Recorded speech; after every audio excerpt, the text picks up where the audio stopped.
Hi. இப்போ இருக்க இந்த ஃபாஸ்டஸ்ட் லைஃப் ஸ்டைலில் பார்த்திங்கன்னா நிறைய பேருக்கு வந்து ஹெட்டேக், நெக் பெயின் இருக்குது, ஹெட்டேக் இருக்குது. இதுக்கான காரணமும் தீர்வு முறைகளை பற்றி நம்ம இந்த வீடியோவில் பார்க்கலாம். இது நெக் பெயின் வர்றதுக்கான காரணம் என்ன அப்படின்னு சொல்லி பார்த்திங்கன்னா, மெயினாக பார்த்திங்கன்னா புவர் போஸ்டர், அதுக்கப்புறம் பார்த்திங்கன்னா அதிகமாக வந்து நெக்கை வந்து யூஸ் பண்ணுறது, மூட்டு தேய்மானம் அதனாலேயும் வரும். அது இல்லாமல் நிறைய காரணங்கள் இருக்குது. டியூமர்ஸால் ஏதாவது வரலாம், இல்லைன்னா disc bulge, disc herniation, pinch nerve root, இந்த மாதிரி வந்து நிறைய காரணங்கள் இருக்குது. அதனால் வந்து நமக்கு நெக் பெயின் வந்து வரும். நெக் பெயின் இதை தவிர்த்து வேறு என்னென்ன சிம்டம்ஸ் வந்து நெக் போன் வந்து, அதாவது தண்டோடம் வந்து அஃபெக்ட் ஆனால் என்னென்ன சிம்டம்ஸ் வரும்னு பார்த்தோன்னா, ஸ்டிஃப்னஸ் வரும், அதே மாதிரி ஹெட்டேக் வரும், டிக்லிங் சென்சேஷன் வரும். நெக் பெயின் வந்து நம்ம ரெண்டு விதமாக பிரிக்கலாம். ஒன்று வந்து பார்த்திங்கன்னா axial root and radicular root. Axial root அப்படின்னும் போது நெக்கில் மட்டும் பெயின் இருக்கும்.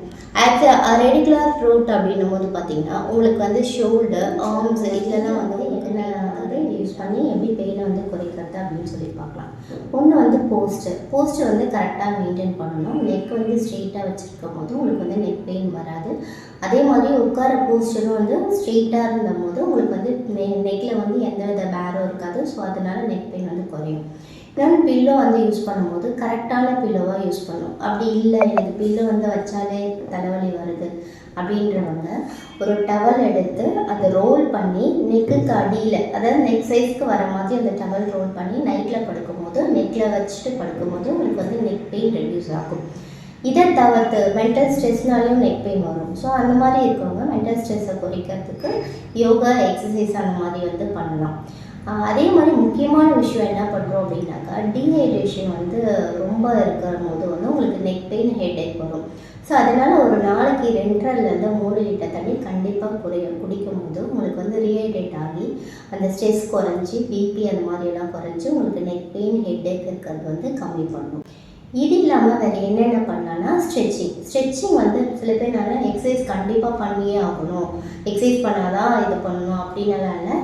சிம்பிள் அண்ட் பெஸ்ட்டு ஸ்டிச்சஸ் வந்து ஒவ்வொரு போன்ஸ்க்கும் நம்ம யூஸ் பண்ணும்போது, ஜாயின்ஸ்க்கு யூஸ் பண்ணும்போது உங்களுக்கு வந்து பெயின் வந்து குறைக்கலாம். நெக்குக்கு என்னென்ன ஸ்டிச்சஸ் யூஸ் பண்ணலாம் அப்படின்னு சொல்லி பார்த்தோன்னா, சிம்பிள் எக்ஸசைஸ். ஃபஸ்ட்டு வந்து ஃபார்வர்டாக அப்படி பெண்ட் பண்ணிக்கோங்க. ஒரு 10 செகண்ட்ஸ் ஹோல்ட் பண்ணிவிட்டு மறுபடியும் அதே மாதிரி பேக் சைடு இந்த மாதிரி ஒரு 10 டைம்ஸ் பண்ணணும். அதே மாதிரி சைடு டில்ட் இந்த மாதிரி ஹோல்ட் பண்ணிவிட்டு மறுபடியும் எடுத்துகிட்டு மறுபடியும் இந்த மாதிரி ஹோல்ட் பண்ணி ஸ்ட்ரெச்சிங். இந்த ஸ்ட்ரெச் பண்ணும்போது உங்களுக்கு வந்து நெக் வந்து ஆக்டிவாக இருக்கும். இது இல்லாமல் எனக்கு ரொம்ப பெயினாக இருக்குது, இந்த பக்கம் எனக்கு நெக் வலிக்குது, எனக்கு சடனாக வந்து அதுலேருந்து ரிலீஃப் கிடைக்கணும் அப்படிங்கும்போது கையை அப்படி வச்சுட்டு நெக்கில் வந்து ப்ளேஸ் பண்ணிவிட்டு தலையை வந்து டில்ட் பண்ணிங்கன்னா இந்த மசில்ஸ் வந்து உங்களுக்கு ஸ்ட்ரெச் ஆகும். ஸ்ட்ரெச் ஆகும்போது வந்து பெயின் வந்து கொஞ்சம் ரிலீஃப் கிடைக்கும். இந்த மாதிரி பண்ணிவிட்டு ஒரு 10 செகண்ட்ஸ் ஹோல்ட் பண்ணிங்கன்னா உங்களுக்கு வந்து அந்த பெயின் வந்து ஸ்ட்ரெச் ஆகிறதுனால குறையும். அதே மாதிரி டிஃப்ரெண்ட் ஃபார்வர்டாக ஸ்ட்ரெச் பண்ணும்போது பின்னாடி இருக்க மசில்ஸும் உங்களுக்கு ஸ்ட்ரெச் ஆச்சுன்னா அது வழியாக வந்து உங்களுக்கு வந்து பெயின் குறையும். அதே மாதிரி இந்த பக்கம் இருந்தாலும் சேம் நம்ம இந்த பக்கம் கை வச்சுட்டு இப்படி பண்ணும்போது உங்களுக்கு வந்து பெயின் வந்து ரெடியூஸ் ஆகிறது தெரியும். அதே மாதிரி ஃப்ரண்ட்டு பேக்கில், எனக்கு பேக்கில் இருந்ததுன்னா பேக்கில் வந்து கை வச்சுட்டு ஃப்ரண்ட்டில் அதே மாதிரி டில்ட் பண்ணணும். அதே மாதிரி பேக்கில் டில்ட் பண்ணும்போது உங்களுக்கு வந்து பெயின் வந்து குறையாது. டவல் வச்சு எப்படி பண்ணலான்னு பார்த்தோன்னா, டவல் வந்து இப்படி ப்ளேஸ் பண்ணிவிட்டு நல்லா ஸ்ட்ரெச் பண்ணணும். ஹெட்டு பேக்லேயும் டவல் ஃப்ரண்ட்லேயும் ஸ்ட்ரெச் பண்ணும்போது உங்களுக்கு வந்து பேக் மசில்ஸ் வந்து ஸ்ட்ரெச் ஆகும். இது மூலமா வந்து நமக்கு வந்து பெயின் வந்து ரிலீவ் பண்ணலாம். மைல்டு மசாஜ், அதாவது நம்ம கையை வச்சு சர்க்குலர் மோஷனில் இப்படி மசாஜ் பண்ணிட்டு வரும்போது உங்களுக்கு இருக்கக்கூடிய அந்த மசில் வந்து ரிலாக்ஸ் ஆகி அது மூலிமா உங்களுக்கு வந்து பெயின் வந்து குறையும்.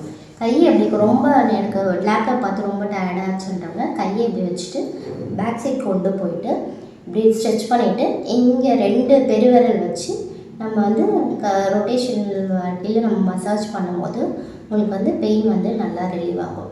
இந்த ஹோம் ரெமடிஸ் இல்லாமல் எனக்கு இது பண்ணியும் அதிகமாக பெயின் இருக்குது அப்படின்றவங்க அருகில் இருக்க டாக்டரை வந்து கன்சல்ட் பண்ணிவிட்டு அது மூலமா மெடிசன்ஸ் எடுக்கணும். சித்தாவில் பார்த்திங்கன்னா பெயின்காக நிறைய வகையான மெடிசன்ஸ் அவைலபிளாக இருக்குது. போத் இன்டர்னல் எக்ஸ்டர்னல் மெடிசன்ஸ் அவைலபிளாக இருக்குது. இது இல்லாமல் தொக்கானம் இருக்குது, கிழி இருக்குது, கிழி முறைகள் இருக்குது, நவரக்கிழி முறைகள் இருக்குது, வஸ்தி முறைகள் இருக்குது. இதெல்லாம் வந்து நம்ம எடுத்துக்கும் போது பெயின் வந்து நல்லாவே மேனேஜ் பண்ணும்.